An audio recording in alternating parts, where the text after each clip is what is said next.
Hi, I'm Guy Powell, and welcome to the next episode of the backstory on the Shroud of Turin. If you haven't already done so, please visit guypowell.com and sign up for more episodes. I am the author of the upcoming book, The Only Witness, A History of the Shroud of Turin. It is a historical fiction tracing a possible, yet plausible history of the Shroud over the last 2 millennia. Today, we'll be speaking with Myra Adams, co-founder and executive director of signfromgod.org, signfromgod.org, a ministry to educate people about the Shroud of Turin. But before we get started, let me just tell a short story. Just a week and a half ago, I met Myra when I was up in Washington, D.C. at the Museum of the Bible with the opening of their new Shroud exhibit. And it was a phenomenal opening, and I was privileged to hear a bunch of speakers, including Myra, talk and also get to know her. And then we had dinner together with her and with Russ Briault.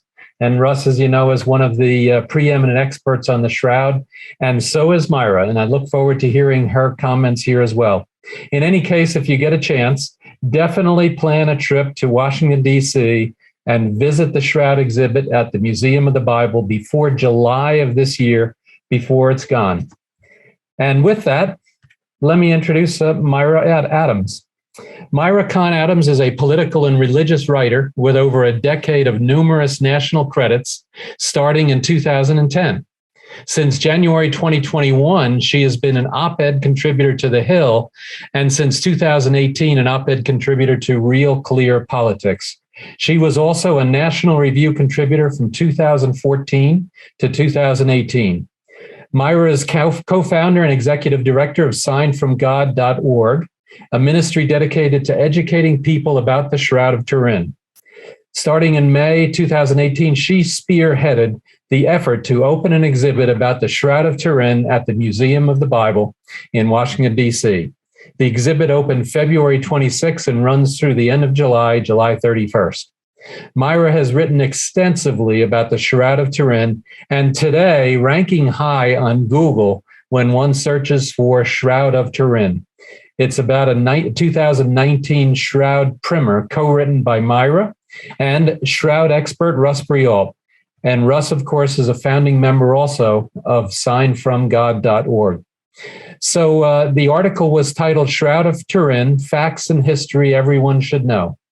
Since February 2020, Myra has written a weekly Bible study on townhall.com. This past Sunday, March 13th, study volume 104 was posted.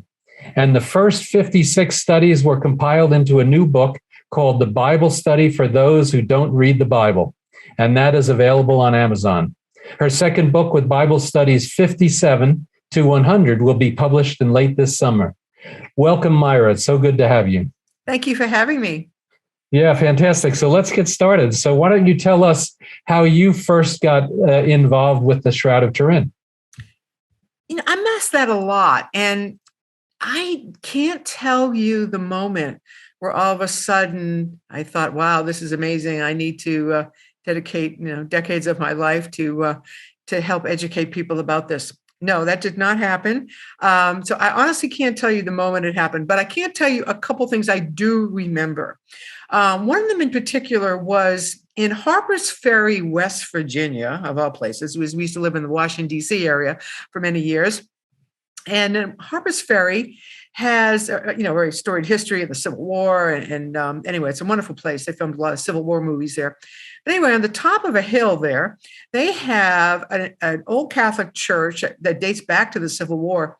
And we were just visiting Harpers Ferry one day. We walked into this church and we noticed that there was this sculpture, a full-size sculpture of Christ on a cross, but he looked very different than you normally see in churches.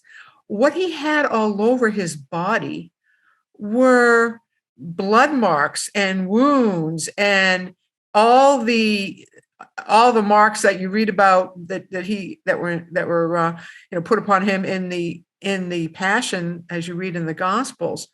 So as you can imagine, this crucifix sculpture of Christ was very difficult to look at. You just didn't want to endure what this man endured. So I never forgot that. And I noticed that when they had the description of what this was, it said it was modeled, it was made in Italy, and it was modeled after the Shroud of Turin. So I guess I filed that away somewhere.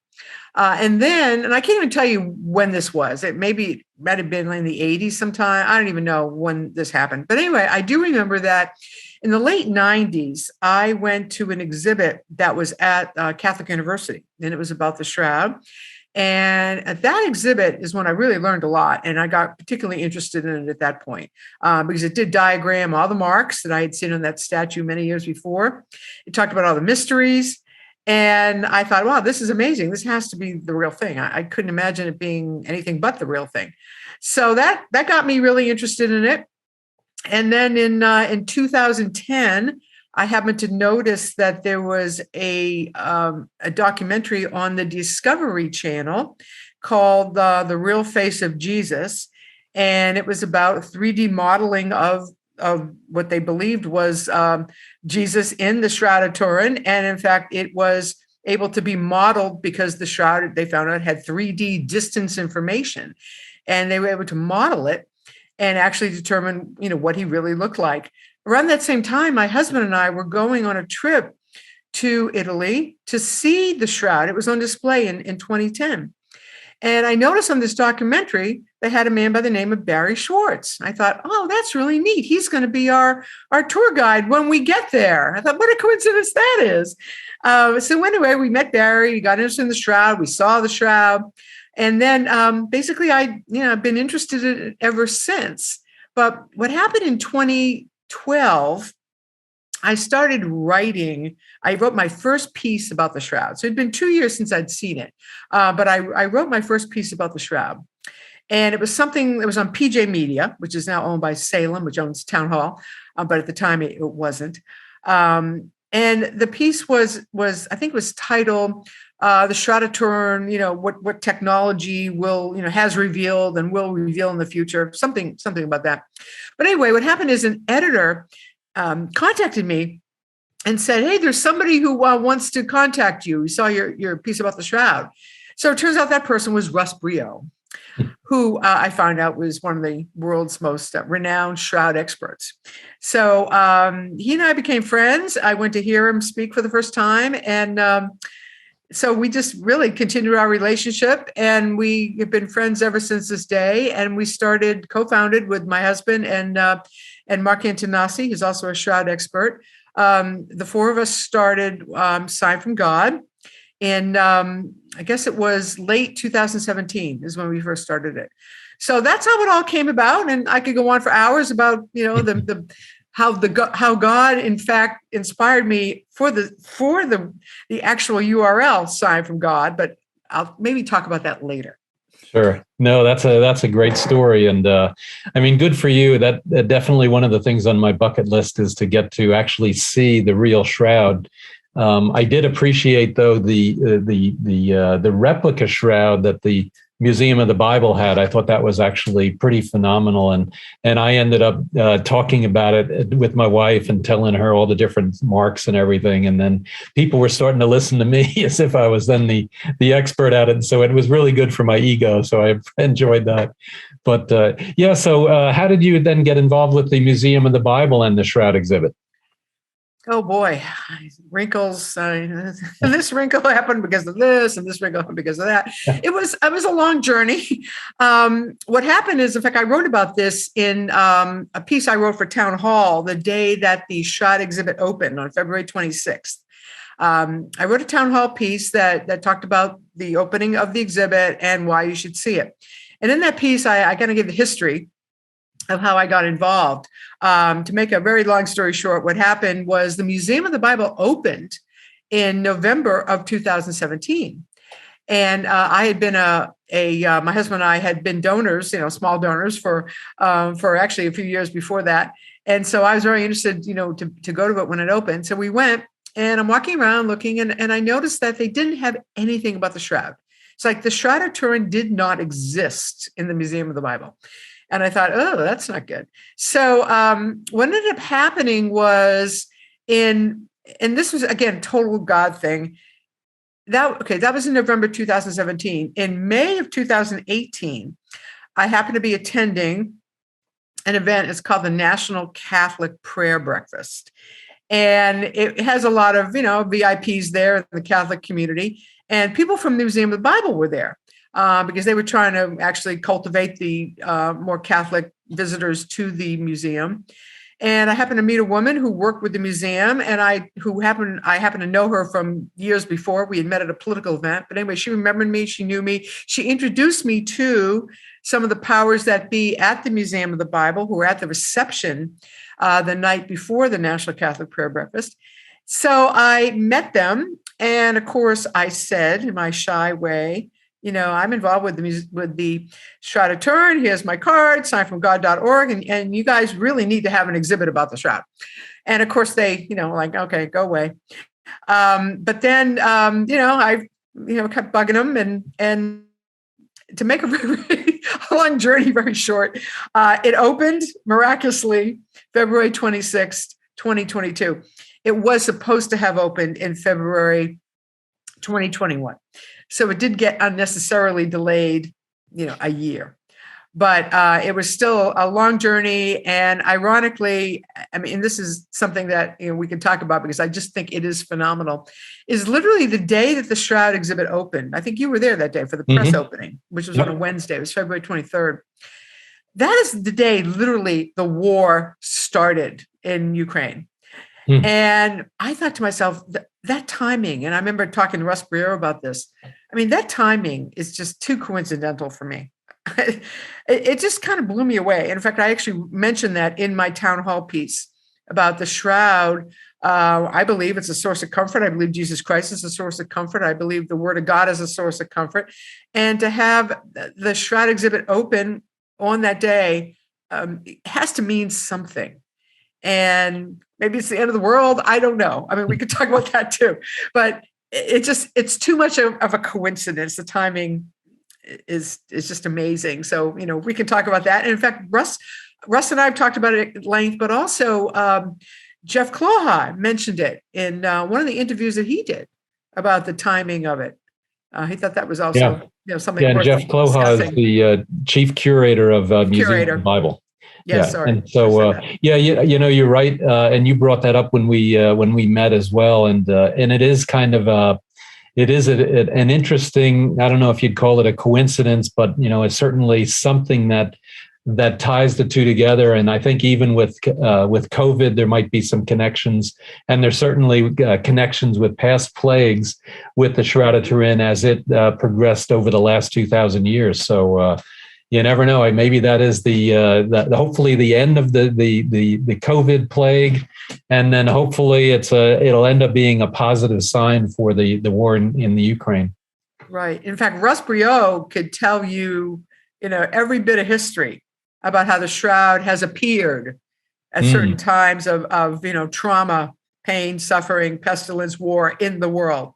So he really is an expert in detail about that. I can talk in broad strokes and grand gestures about it, but he actually really knows the specifics of when it has. In fact, there's a history of this. Yeah, he sure does. And he in his talk at the museum during the launch was incredibly informative. He is an absolute wealth of knowledge.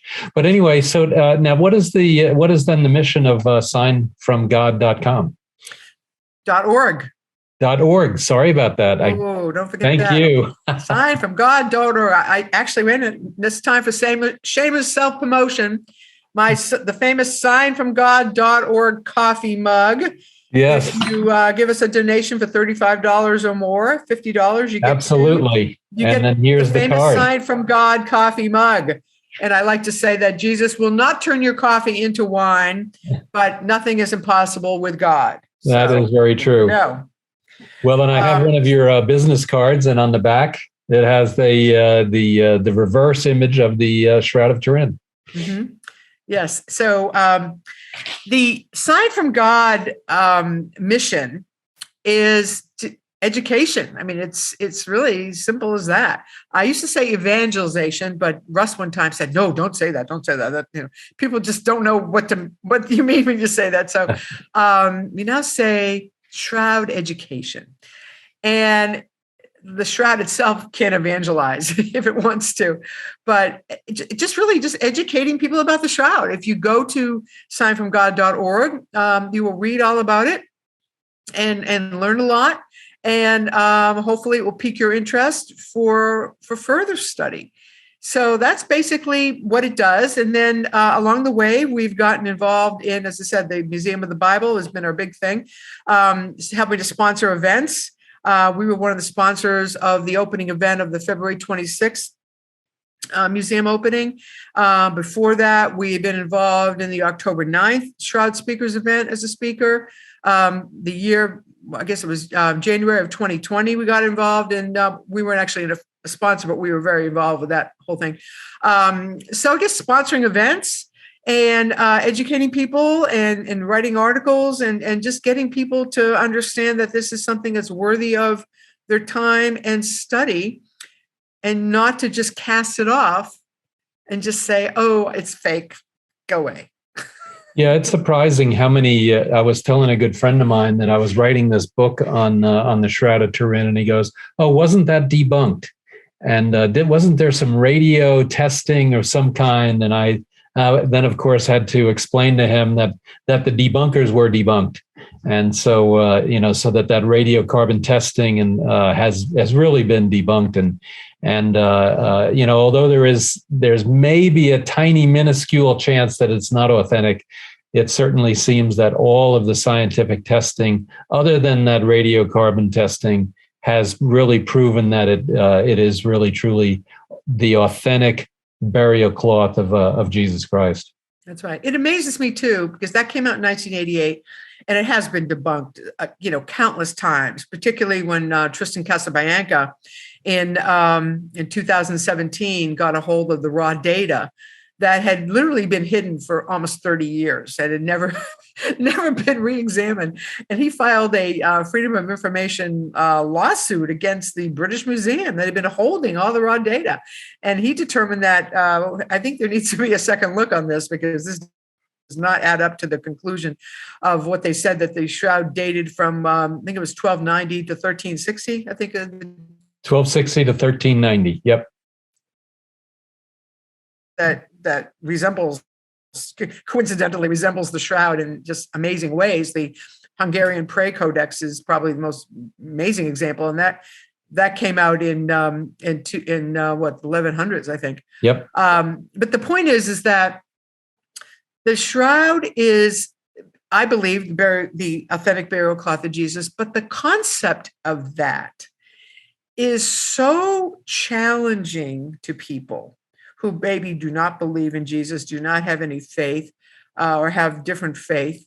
The concept of this cloth is physical proof that Jesus Christ died and was resurrected, is just too mind-blowing for people to wrap their arms around. So instead, it's just easier to just cast it off and just say, oh, it's fake, then that way they don't have to deal with it, So I like to say, put it in those terms, because I truly believe that is true.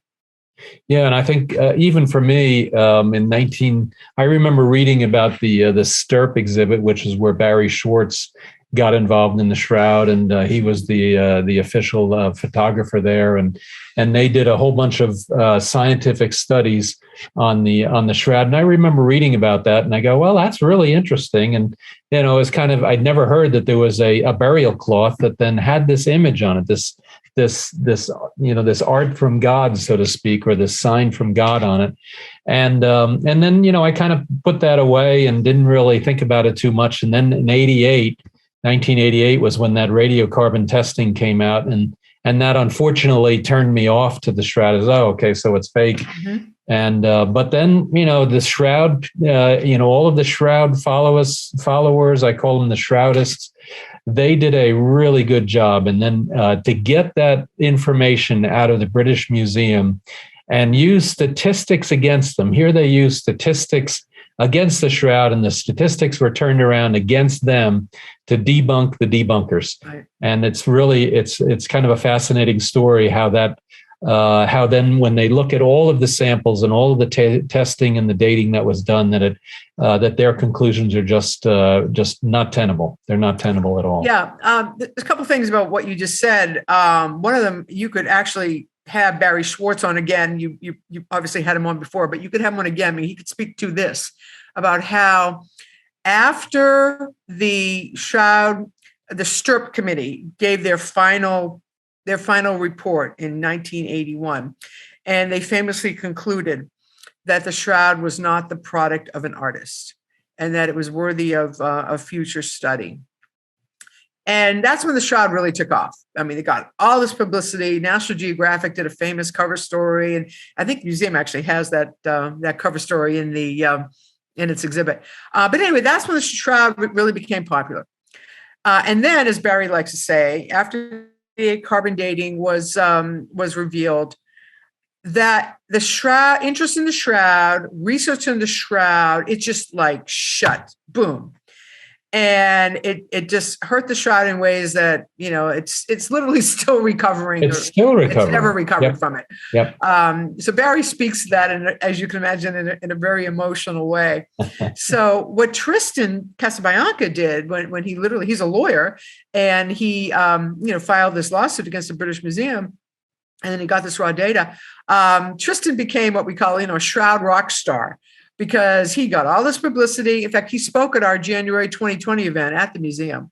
And so what he did was really phenomenal, because he reopened the book and said, here, all this research that you all have just assumed, just take it as face value for decades now, and based on that, the Shroud is fake. Well, in fact, look again, this research does not, in fact, determine what you think it determines.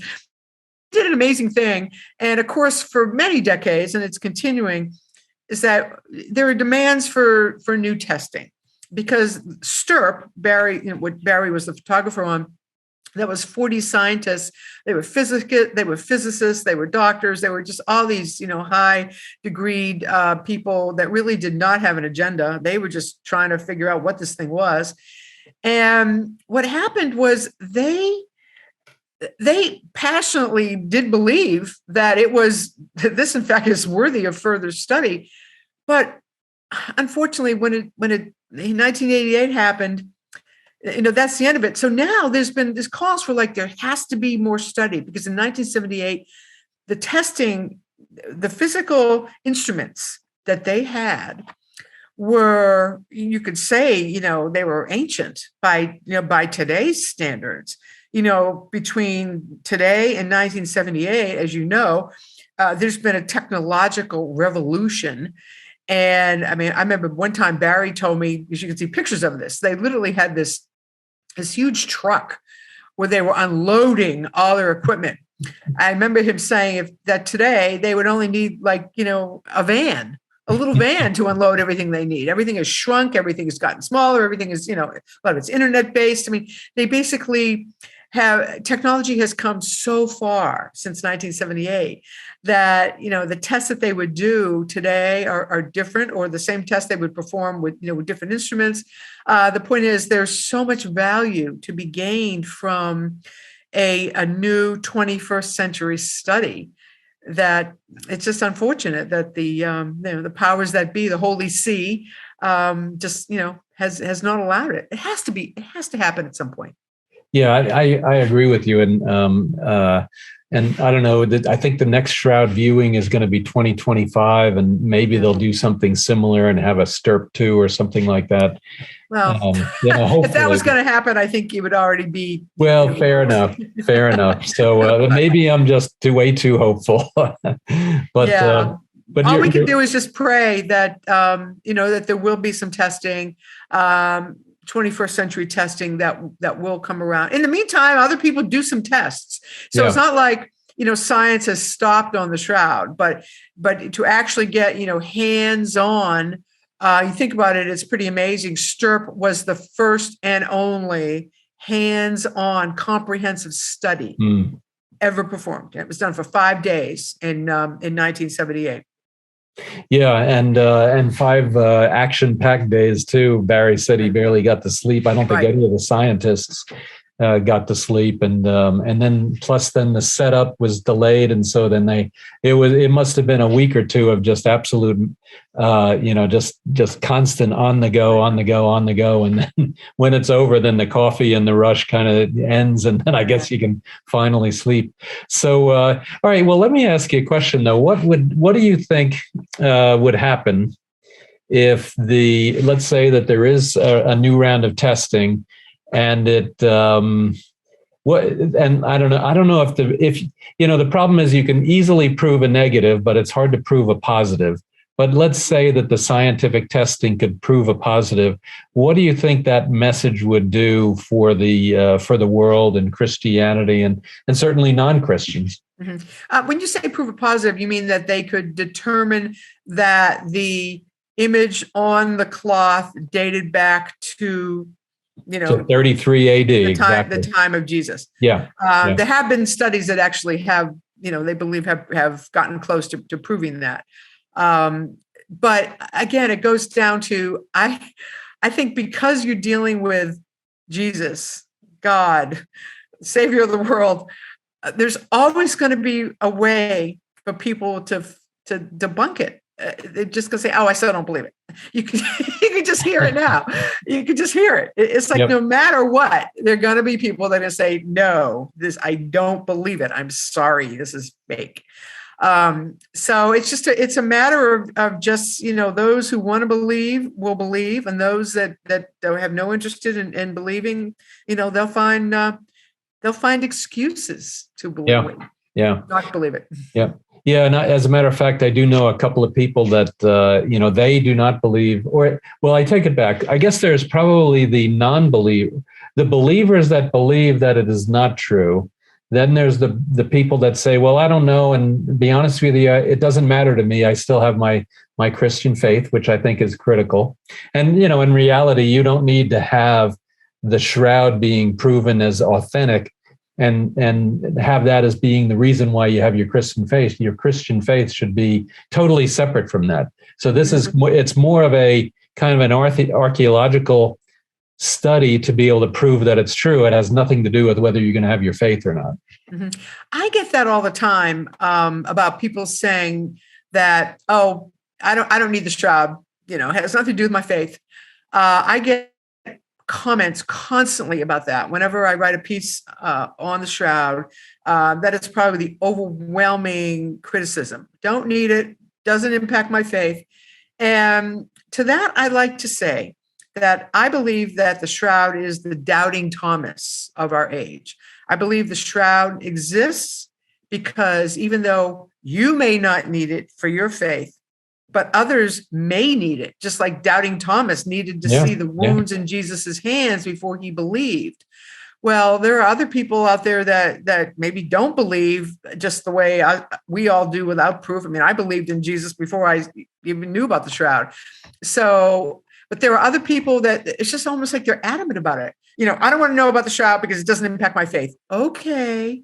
Fine. I mean, but they aren't really adamant about it. It's very weird. They're very emotional, very touchy, because they think for some reason, and don't ask me why, it's like it takes away from their faith. It's like, how is that even possible? But it's like it demeans it somehow. Explain that to me. But if you run into people like that, you understand what I'm talking about. Yes. It's like they just don't want to go there. I have my faith. Don't go there. Don't tell me about the Shroud of Turin. I don't care. Okay. but it does bring people to faith. I mean, it's been proven that it does that for those who I believe need that physical proof. Well, and there's always that, that little thing that just could bring you back to faith. It could strengthen your faith. And then if you really have a strong faith, then it has nothing to do with that. And I don't know, I guess there's people that fall into all of those different buckets. Mm-hmm. Yeah. That is very true. I'd like to think that if this wasn't, just say hypothetically, if the man of the shroud was just, some ordinary guy that was crucified, then I believe they would say, yeah, this is a guy that was crucified and, he dated from this time and he endured some torture, but But the fact that it's Jesus is a whole nother realm that you have to attach the passion, literally, and the emotion, all rolled up to, the faith part of it. So just on its surface, when you look at the scientific facts that they do know about this shroud, they do know, and the mysteries that cannot be explained. There's so much going on there that you could probably bring this, to a court of law and say, okay, here's the evidence. Is this real or not? And I think the jury would agree that, yeah, what else could it possibly be? It's so overwhelmingly unexplainable, by any metric possible. The fact that we live in, 2022 and science still does not know how this image got on the shroud and how a photographic negative could come out of, because I happen to have my shroud poster right here. How from this you could get that, and that wasn't discovered until 1898. Yep. For centuries they were holding up the shroud at royal events and weddings and coronations and things, and they had no idea that in that shroud was magic. You could say that was waiting to be discovered in 1898. Well, certainly. In the 70s, what happened with the distance information? That wasn't discovered until the 70s. Yeah. Well, and certainly the negative. There's nobody. I don't even think people had ever even heard of a negative image. What's a negative image? And so, when Secundo Pia took that picture and then developed the negative and then saw that image, that must have been a real, just an eye-opening blast into his mind of what was truly on that shroud. You brought up another. Yeah, you brought up another. He was seeing Jesus. That's what he thought. Yeah, exactly. And you brought up another interesting point, though, and that is the man in the shroud. And there's kind of two things that are going on in the shroud. I think there's the one is you have all the blood stains that match then a crucified man. You have all of the whippings and the stains from that, which match then somebody that was just terribly beaten and flogged and what have you. And so, if you think about that, that kind of then in reality matches the date of the shroud back to the the turn of the millennium in Roman times and Jesus times. But then you have the images, these miraculous images that modern science 2,000 years later still can't figure out exactly how those images were put on there and how they were formed and what have you. And that miraculousness then has to then point directly to Jesus. And then lastly, if that was a crucified man, that was just, Guy Powell, I got crucified, nobody'd keep that thing for 2,000 years. They would have thrown it away, or they would have buried it with whoever it was, and it would have been, destroyed or whatever when the body then decayed. And yet this particular piece of cloth has been kept for 2,000 years because it was clearly of value to all those people that had it throughout those 2,000 years.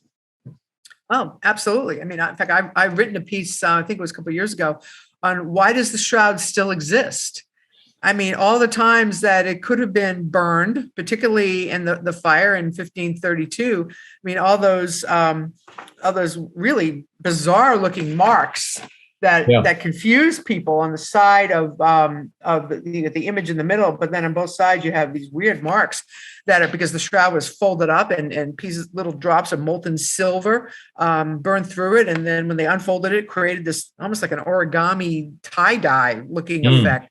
It was in a wall for 400 years. I mean, basically, why does it still exist? It's pointing to that same reason. I believe it exists to be the doubting Thomas of our time.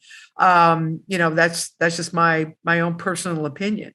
One other mystery that, in fact, Dr. Cheryl White brought this out in one of our Shroud events, October 9th, 2021 at the Museum of the Bible. She said that the image is fading. And we know that the the shroud image that you see with the naked eye, this right here, is fading. It maybe have to do with just, natural light or who knows, why, but anyway, it is fading. However, this is amazing. The photo negative image, when you take it with film, that is not fading. So this part that is, you can see clearer about what the man of the shroud endured, that is not fading. So figure that one out. Yeah, that is very interesting, and I really did appreciate the messages that that Cheryl made about that, and that it really makes. I don't know, that in and of itself is kind of a miracle that the two are there. The one is fading, the other one is not. So absolutely, there is definitely, to your point, there's something miraculous about the image. And then, of course, why would people have venerated this cloth for 2,000 years if it was not, the true burial cloth? If it was just of the crucified man who was just another Guy Powell that was flogged and then crucified, it makes absolutely no sense. It has to be the authentic burial cloth of Jesus Christ, just for those three reasons. Even without, those are kind of logical reasons, even without any scientific testing. Well, I mean, obviously, too, the body never decomposed. I mean, the shroud does not show a decomposed body. So obviously, that man of the shroud wasn't in that shroud for very long. So yeah. Figure that one out too. Yeah, exactly. So let me change the subject a little bit. So the Museum of the Bible, which I've been associated now with for a couple of years, and you have too, and certainly with a mission to bring the Bible to as many people as possible. So now we have the Shroud exhibit. What do you think would be like the next big thing for the museum to have? Well, to continue on the same shroud theme, I think they ought to do an exhibit. First of all, I think they ought to make parts of the shroud exhibit permanent. And they should also then do another exhibit on the Sudarium of Oviedo, which I remember telling one of the curators, actually both curators, Brian Hyland and Jeff Kloha, I remember saying to them, you really need to do more about the Sudarium of Oviedo. And they go, yeah, we're going to do something. Well, they did a little, I think on their timeline, somewhere you see it. But for the most part, the Sudarium of Oviedo, which most of your viewers probably have no idea what I'm talking about. But basically, I believe they should, in fact, do that. Do you know much about it? Would you like to tell your viewers about it? Yeah, I will, but I'll let you talk about it. Why don't you explain what it is and where Oviedo, Spain is, and go from there. Okay, let's start with what is it? That's such a funny name, the Sudarium of Oviedo. Well, Oviedo is Spain, Oviedo, Spain, and in a cathedral. They have a piece of cloth that is in the Bible. It's referred to as the napkin or the handkerchief, depending on the translation.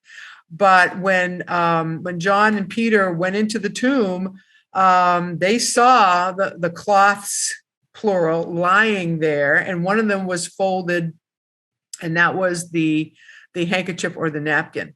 Well, that handkerchief or napkin is actually the size of really a handkerchief or a napkin, and it's unusual because it has all sorts of stains on it, blood stains, and all sorts of fluid stains that are associated with someone who's just died a violent death. It does not have an image like the shroud has an image. So that is really, really important. What the Sudarium of Oviedo does have are these stains that forensic studies have shown that when you put the Sudarium, lay it over the face of the face of the man of the shroud, the bruises and the wounds match up. And they have actually done forensic studies about this that prove without a shadow of a doubt that these two cloths touch the same person. The blood type, which is also rare, it's type AB, It is not a common blood type. That is the blood type that has been determined, human blood type, male, that is on the shroud and also on the Sudarium of Oviedo. So the fact that both cloths have the same rare blood, right there is really defies, statistics. I remember one event I was at, they said, how many people in this room? There were like about over 100 people in the room. And I think it was actually the papal nuncio, Archbishop Christophe Pierre, who's like the Vatican ambassador to the U.S. He asked the people in the room, how many people here have type AB blood? And one man raised his hand. You're not going to believe who that one man was. My husband. Oh. Who always likes to say, I have the same blood type as Jesus. It's like, okay, we know you're holy, but he does, which is actually amazing. But anyway, so the fact that blood type is very rare and does cover, and it is found on both these cloths. The Sudarium of Oviedo, I believe, has been in Oviedo, Spain since about the 600s, or at least it's been dated to about the 600s. Again, carbon dating is very weird with these things. Because there was radiation. If in fact the shroud, the image on the shroud was formed through a burst of radiation, that means that radiation would have affected anything that was in, that cave or, tomb. But anyway, I believe the earliest dating for that is the 600s. I could be wrong. No, but anyway, the right. point is it exists. And it lives in Oviedo, Spain, and they bring it out. I think it's twice a year. In fact, Barry Schwartz, the famous Barry Schwartz from Shroud.com, he's actually seen it. And if you do some editing on this, you might want to put a picture of it on there. It's basically a cloth that has stains on it. Not very attractive. Yep. But what makes it most interesting is when you do see how the two correspond together. So anyway, back to your original question. I would like to see an exhibit about the Sudarium of Oviedo because people don't know about it. It's not very many people know about it at all. And I believe, in fact, I've written about this as my headline many years ago. I wrote a piece on National Review, and it was one of my most popular pieces. And it was about how the Sudarium of Oviedo, in fact, authenticated the Shroud of Turin. Because I always say, there's nothing we can compare it to. Well, the Sudarium of Oviedo, you can compare it to, and there have been studies that have proven that. So I believe they should do that. And that's answer to your question. Yeah, no, that's a good answer, and I like that. And it's interesting. The anti-shroudists say, well, there's only a history of the shroud, written history of the shroud, from the middle 1300s. And yet the shroud, like you said, matches then the Sudarium of Oviedo, and the written history of the Sudarium goes back to like 640, 644 or so. Mm-hmm. And so if they are truly the same blood, the same matching stains and things like that, then technically the fact that the Sudarium goes back to 640 means also that there's kind of an implied history of the shroud back to 640. Mm-hmm. Well, let me explain to your viewers what it actually is, though. The Sudarium is supposedly the face cloth that when, like, for instance, somebody dies in a tragic accident, the first thing they do is put a cloth over the person's face or cover the body with a sheet or something. At the time when they took Jesus off the cross, they put this face cloth on him to cover his face out of respect. So that's what that stems from. But then when they wrapped him in the shroud, they did not wrap him with the Sudarium of Oviedo. They then took that off and I guess they left it in the tomb and I don't know what they folded it, but it ended up being folded. Yep.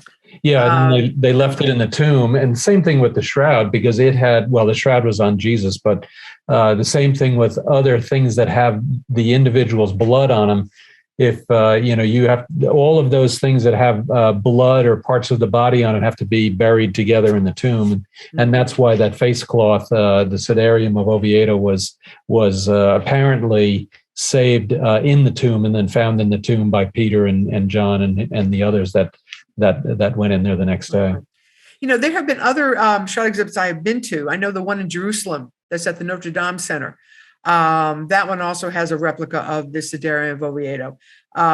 So it's not uncommon to have the Sudarium of Oviedo, a replica of it exhibit along with the shroud in certain exhibits. But at the Museum of the Bible, they didn't exhibit. It is mentioned in their timeline, but you have to kind of, dig to find it.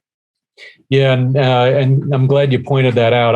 I spent an hour twice in the exhibit, and I don't remember seeing that, but I was so mesmerized by the replica of the linen cloth that I ended up missing a whole bunch of other stuff, and so I did miss that. But that makes a lot of sense. I think that is a good next step. And to your point, you could get a replica of the Sudarium, and then you could show its history, and then ask that question. Well, if the history of this goes back to 640, then why would we not conclude that the history of the shroud goes back to 640 at least? And when Cheryl White was there and she spoke, and I asked her, she's a professor of history, and so I asked her, well, why isn't an image of the shroud considered history? And so, for example, there are the coins, the Justinian coins and the Constantinian coins. The Justinians are from the 640s and the other ones are from the 940s. And those images have many points of congruence with the shroud. And I asked her, I said, well, why don't those coins, why aren't they considered also history? It's written then in a different form. It's not written in words, it's written in art. Yeah, that is very, very true. It's the shroud is in a class by itself. It's the most studied artifact in the world. And Cheryl has spoken about how she first got interested in the shroud. You might want to have her on your podcast to talk about it, but I will just tell the story, which I always thought was just so fascinating. Cheryl is a professor of Middle Ages history. And when she first heard about the shroud, and particularly that it was dated to 1260 to 1390, yeah, 1390, she thought it was odd because here she is a professor of Middle Ages history and had never heard of this artist, quote unquote, who did this amazing, miraculous piece of art. Never did anything else, didn't sign it. Just this spectacular one-off that has, photographic mysteries in it before, 500 years before photography was ever invented. So she was like, how could this be a Middle Ages fraud or how can it possibly have come from a Middle Ages artist? So that's what got her, in fact, interested in the whole thing. Yeah, and just as a tease, so I do have her scheduled for about 2 weeks from now. So, oh, good. Okay. Yeah, absolutely. I'm definitely looking forward to hearing her backstory as well on how she got involved in the shroud. Yeah, she might actually, say that. But I think that makes a really good point, and that is, if in fact the carbon dating is to be believed, then it had to be A, from an artist. And B, who is that artist? And in fact, why is whatever medium they use, why doesn't it in fact seep into the cloth? The image of the shroud, in fact, sits on top of the cloth. It's the first two microfibers. Barry Schwartz used to say you could scrape it off with a razor. It does not seep into the cloth. It doesn't adhere to the cloth. Please tell me in the Middle Ages if you can find some kind of substance that in fact would not seep into the cloth. The blood seeps into the cloth. The blood was on the cloth first, which would make sense. You think about the sequence of events of what happened on that Good Friday. As I like to say in shroud research, blood first, image second. But the shroud itself does not seep into the cloth. So trying to find a Middle Ages artist that could know about photography, know about 3D, have a miracle substance that doesn't seep into the cloth, and also knew anatomy perfectly. I mean, one of the things that's so astounding about the actual image of the man of the shroud is the mystery of the four fingers. Do you want to talk about that so I don't have to do so much talking? Yeah, absolutely. I'll do that. So to Myra's point that the anatomy of the body of the image on the shroud is a perfect replica of a crucified man. And it has all of the points that you would expect.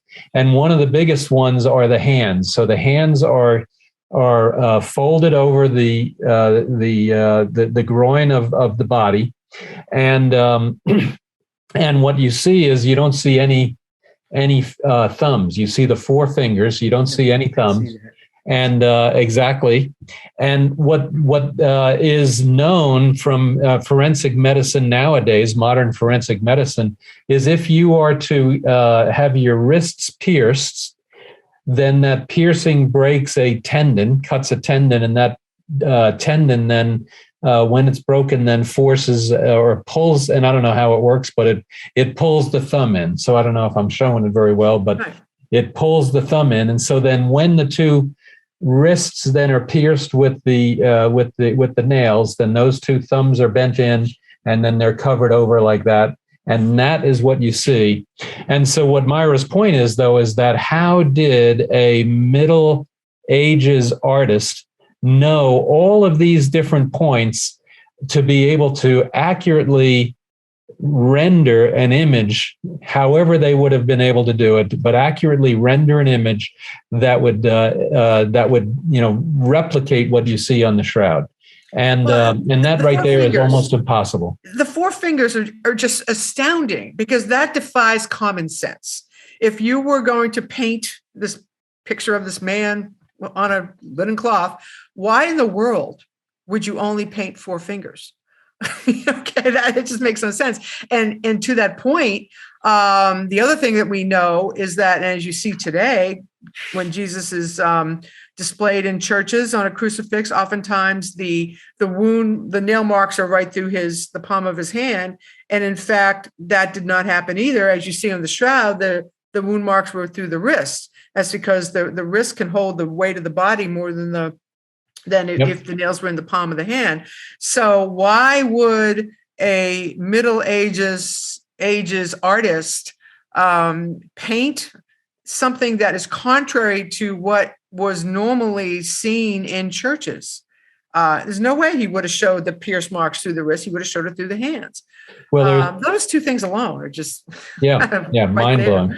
And there are so many little things just like that. And and that artist would have had to have been an expert in ancient Jewish language to realize that when a Jew would say the hand, that it actually means from the wrist forward. And and how would they have known that unless they were a real good scholar on ancient Jewish writing and language? So all of those pieces just make it almost impossible. Now, for me, though, what I think happened is that maybe somebody sent a laser machine back in time, back to the 1260s or the 1390s, and that artist ended up doing that.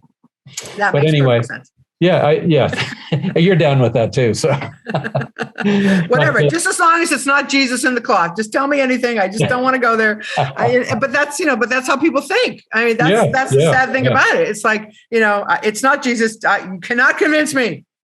Well, I went to the Marc Chagall Museum in southern France. I don't remember where it was. And I didn't realize how to actually take the tour. And I'm walking around. It's this circular museum. And I walk around the outside first. And I don't know, I didn't realize I should have gone into the center first. And I'm walking around, and there's all these little drafts of images of how he wanted to put this painting together and that painting together, but it was all a little draft, and they were like sketches and, a little bit of painting maybe, but mostly the drafts.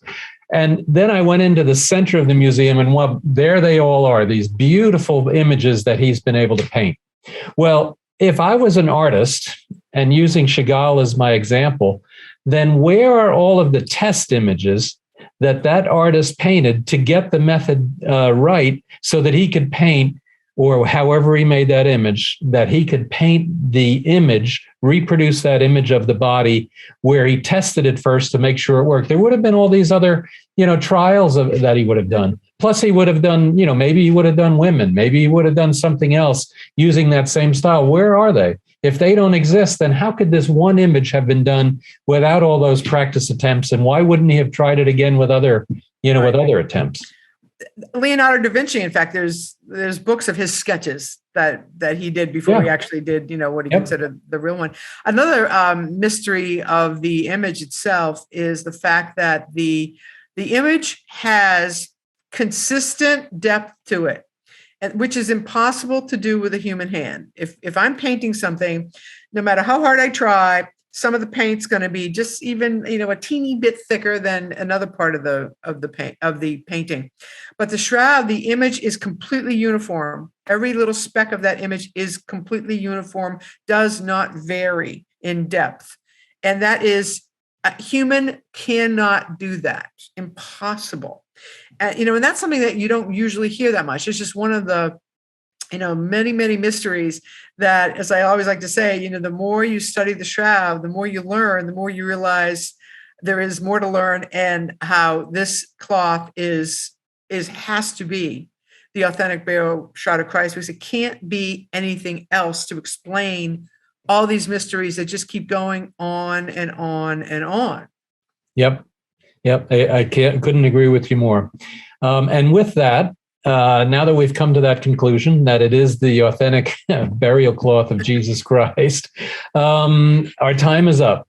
And as much as I'd like to go on, I would love to, and maybe we'll do this again in a couple of weeks or months and go from there. But Myra, thank you so much. You are awesome, and I really appreciate having the time to spend with you. And definitely, whatever you do, make sure you also visit signfromgod.org. I'm holding it up. Don't listen to him. Let's look at this. Signfromgod.org. .org. Signfromgod.org. Beautiful Sign from God coffee mug. And then you'll get and apparently you'll get a free coffee mug for a $35 donation. So I'm going to send mine in so I get one. Well, thank you. They really are inspiring. I always like to say that you can contemplate the face of the man in the shroud every morning, and if you're lucky, we'll turn it into wine. If in fact you like wine, but not everyone does. So yes, he'll turn it into your favorite drink, whatever that is. Hot chocolate in some cases. Absolutely. And then otherwise, definitely go to museumofthebible.org. I got that one right this time. See if you can visit the museum, and absolutely her book, The Bible Study for Those Who Don't Read the Bible, is available now on Amazon, and then she's about to have a volume 2, and then I would imagine as she's written another year's worth of Bible studies, she'll have volume 3. So fantastic.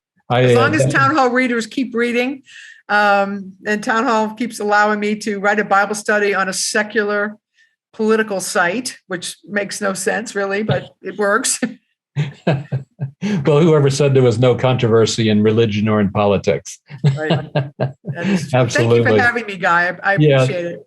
Thank you. And then otherwise, please stay tuned for many other videos in this series of the backstory on the Shroud of Turin. And please visit GuyPowell.com, thisTime.com, and sign up for more episodes. Thank you very much, Myra. It was wonderful. Thank you. Thank you.